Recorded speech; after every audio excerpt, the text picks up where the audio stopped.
कहानी की शुरुआत में हम एक कपल को देखते हैं जो पहाड़ों के रास्ते अपनी कार से घर जा रहे होते हैं, जिनका नाम एलिजाबेथ और डॉक्टर हेनरी होता है।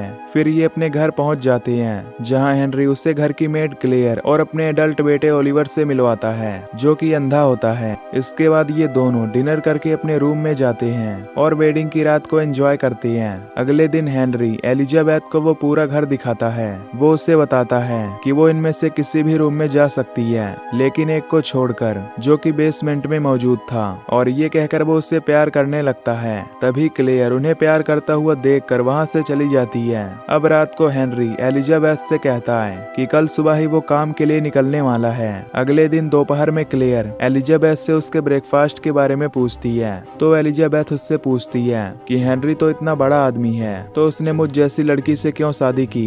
पर क्लेयर उसे इस बारे में कुछ नहीं बताती। अब रात को एलिजाबेथ को नींद नहीं आ रही होती है, इसलिए वो उठकर उसी रूम में जाने लगती है जहां पर उसे हेनरी ने जाने के लिए मना किया था। फिर जब एलिजाबेथ उस रूम में जाती है तो वहां पर उसे एक सोती हुई लड़की दिखाई देती है जो कि उसी की क्लोन होती है। ये देखकर एलिजाबेथ काफी घबरा जाती है, पर तभी वो एक चीज से टकरा जाती है और उसके हाथ से खून निकलने लगता है, जिसके बाद वो वापस से अपने रूम में आती है, पर उसने उस दरवाजे को खुला ही छोड़ दिया था। फिर वो अपने हाथ पर बैंडेज लगाती है और किसी को कॉल लगाती है, पर उसका कॉल नहीं लग पाता और वो वहीं पर सो जाती है। अगले दिन एलिजाबेथ हेनरी के सामने कुछ अनकंफर्टेबल फील करती है। तभी हेनरी उसकी उंगली को देखकर उससे पूछता है, तो वो कहती है कि ये बस एक एक्सीडेंट है। ये सुनकर हेनरी एलिजाबेथ को रूम में ले जाकर उसके साथ इंटीमेट होता है, पर इस दौरान एलिजाबेथ रोने लगती है। तभी आधी रात में हेनरी रूम से उठकर बाहर जाने लगता है और तभी एलिजाबेथ भी उसका पीछा करने लगती है। हेनरी को पता चल जाता है कि एलिजाबेथ उसका पीछा कर रही है और तभी वो एलिजाबेथ को मारने के लिए एक हथियार उठाता है। ये देखकर एलिजाबेथ उस घर से निकलने की कोशिश करती है, पर उसका फिंगर लॉक काम नहीं कर रहा था। अब एलिजाबेथ वहीं पर छुप जाती है और तभी उस रूम में हेनरी भी पहुंच जाता है, पर वो एलिजाबेथ को नहीं देख पाता। फिर एलिजाबेथ भी वहां से बाहर आती है और अपनी सुरक्षा के लिए वहां से एक हथियार उठा लेती है। जब वो ऊपर जाने लगती है तो हेनरी भी वहीं छुपा होता है और तभी वो एलिजाबेथ पर अटैक करके उसे जान से मार देता है। अगले दिन क्लेयर और ओलिवर दोनों मिलकर एलिजाबेथ की बॉडी को ग्राउंड में दफना देते हैं और फिर हेनरी के साथ मिलकर ब्रेकफास्ट करते हैं जैसे कि कुछ हुआ ही ना हो। यहाँ क्लेयर हेनरी को ये सब छोड़ने के लिए भी कहती है क्योंकि उसे ये सब ठीक नहीं लग रहा था।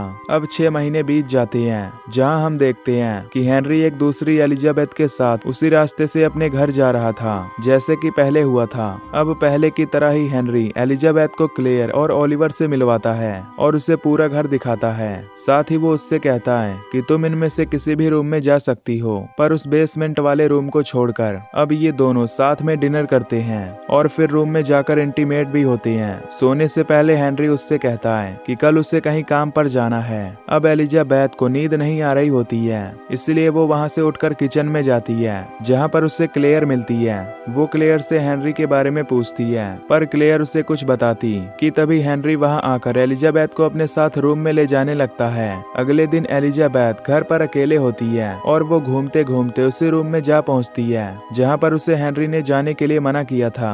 तभी एलिजाबेथ को वहां पर उसी की तरह एक लड़की दिखती है। उसे देखकर एलिजाबेथ वहां से भागने लगती है और तभी उसकी हमशक्ल उठकर एलिजाबेथ के पीछे जाने लगती है। एलिजाबेथ अपने रूम में पहुंचकर देखती है कि क्लेयर और ओलिवर कहीं बाहर जा रहे हैं। फिर वो अपने रूम में जाकर लेट जाती है। तभी वहां पर एलिजाबेथ की क्लोन आती है और उसकी नाइट वियर निकाल देती है, पर एलिजाबेथ को कुछ भी नहीं पता चलता। अगली सुबह एलिजाबेथ जब नींद से उठती है तो देखती है कि उसकी नाइट वियर आधी खुली है। तभी हेनरी उसे देखकर पूछता है कि क्या तुम ठीक हो। फिर एलिजाबेथ फ्रेश होने के लिए बाथरूम में जाती है। हेनरी भी बाथरूम में आने लगता है, लेकिन एलिजाबेथ उसे आने से रोकती है, पर हेनरी उसकी एक नहीं सुनता और जबरदस्ती अंदर आ जाता है। तभी वो उसकी टॉवेल से उसे मारने की कोशिश करता है। तभी एलिजाबेथ उसे पैर से धक्का देकर वहां से भाग जाती है। वो दरवाजे से निकलने की कोशिश करती है, पर उसका फिंगरप्रिंट काम नहीं करता। फिर वो ग्लास को भी तोड़ने की कोशिश करती है, पर ग्लास नहीं टूटता। अब एलिजाबेथ किचन में जाकर एक चाकू उठा लेती है, लेकिन हेनरी वहां नहीं आता। और अपने रूम में एक म्यूजिक बजाने लगता है, जिससे एलिजाबेथ को लगता है कि हेनरी अभी उसी रूम में है। फिर जैसे ही वो वहाँ से निकलती है, तभी हेनरी क्लोरोफार्म वाला कपड़ा उसके मुंह पर लगा देता है, जिससे एलिजाबेथ बेहोश हो जाती है। पर तभी वो हेनरी पर चाकू से कई बार अटैक करती है, जिससे हेनरी वहीं पर मारा जाता है और क्लोरोफार्म की वजह से एलिजाबेथ भी वहीं पर बेहोश हो जाती है। अब कुछ देर बाद एलिजाबेथ को होश आता है और वो हेनरी की बॉडी को खिसकाते हुए दरवाजे के पास ले जाती है और उसके फिंगर से लॉक खोलने की कोशिश करती है, पर लॉक नहीं खुलता। इसके बाद वो घर से उसका खून साफ करती है और हेनरी की बॉडी को वहीं छिपा देती है।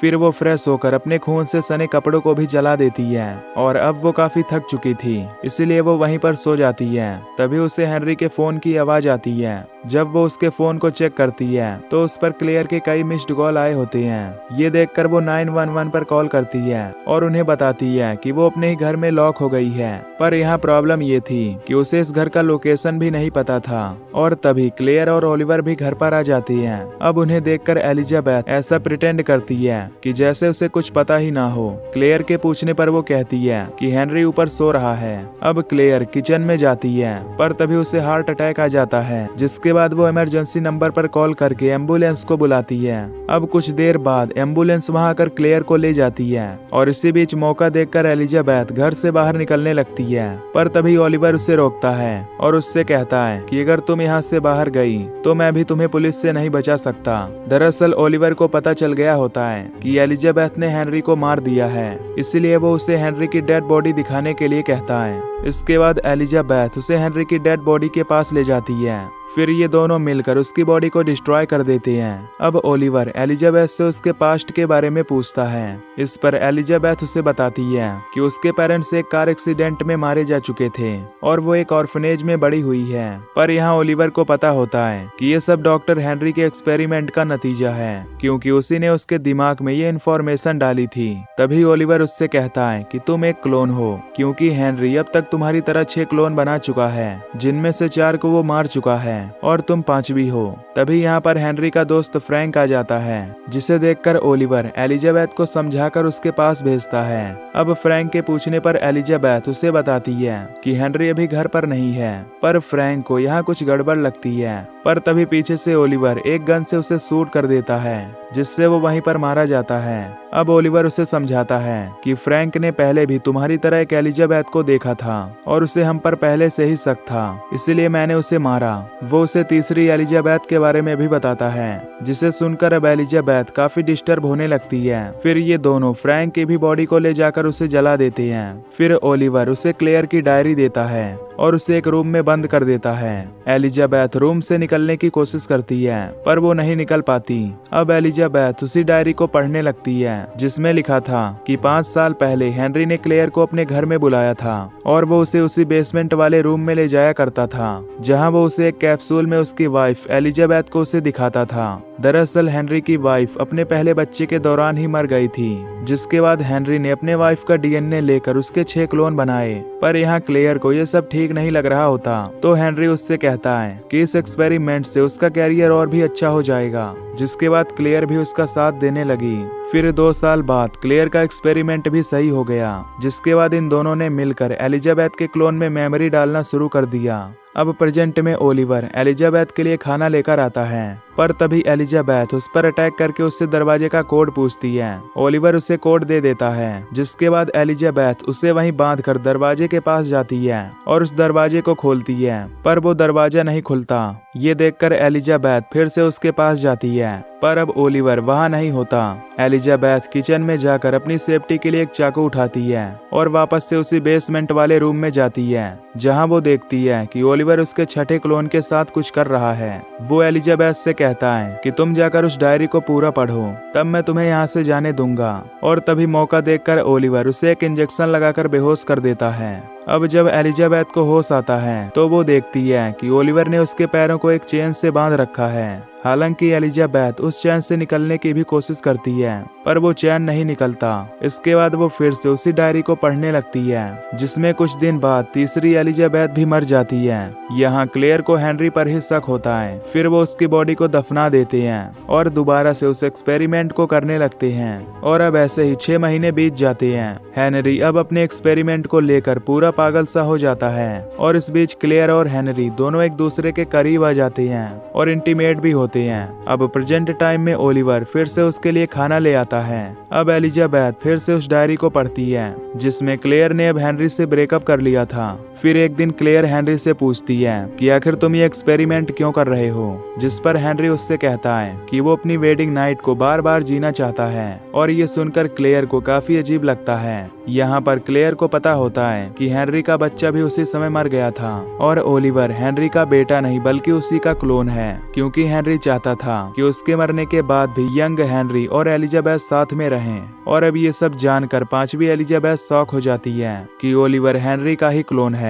अब अगले दिन ओलिवर एलिजाबेथ से पूछता है कि तुम्हें उस डायरी से क्या पता चला, तो वो कहती है कि तुम हेनरी के क्लोन हो। पर ओलिवर कहता है कि हेनरी ने मुझे बर्थ सर्टिफिकेट दिया है। अब एलिजाबेथ ओलिवर को सेड्यूस करने लगती है और तभी वो उसकी कैंची छीन लेती है और उसे मारकर उससे दरवाजे का कोड पूछती है। लेकिन तभी वहाँ पर एलिजाबेथ की छठी कॉपी आ जाती है। यहाँ पर हम देखते हैं कि वो ओलिवर को उससे बचा रही होती है, पर तभी एलिजाबेथ ओलिवर को पकड़कर उसे मारने की धमकी देती है। पर छठी एलिजाबेथ उस पर गन चला देती है जो ओलिवर को जा लगती है, जिससे वो वहीं मारा जाता है। अब एलिजाबेथ वहां से बाहर जाने लगती है, पर तभी क्लोन एलिजाबेथ उसे शूट कर देती है। अब मरने से पहले एलिजाबेथ उसे क्लेयर की डायरी पढ़ने के लिए कहती है। जब वो एलिजाबेथ उस डायरी को पढ़ती है तो उसे भी सब कुछ पता चल जाता है। अब वहाँ पर क्लेयर भी रिकवर होकर आ जाती है, जिसके बाद एलिजाबेथ उसे उसकी डायरी देती है और क्लेयर को अपनी रिसर्च बेहतर जगह यूज करने के लिए कहती है और वहाँ से निकल जाती है। और ये मूवी यहीं पर खत्म हो जाती है। तो दोस्तों, अगर आपको ये एक्सप्लेनेशन पसंद आई हो तो वीडियो को लाइक और चैनल को सब्सक्राइब कर देना। बाकी मैं मिलूंगा आपसे अगली वीडियो में। Till then take care, love you, bye bye.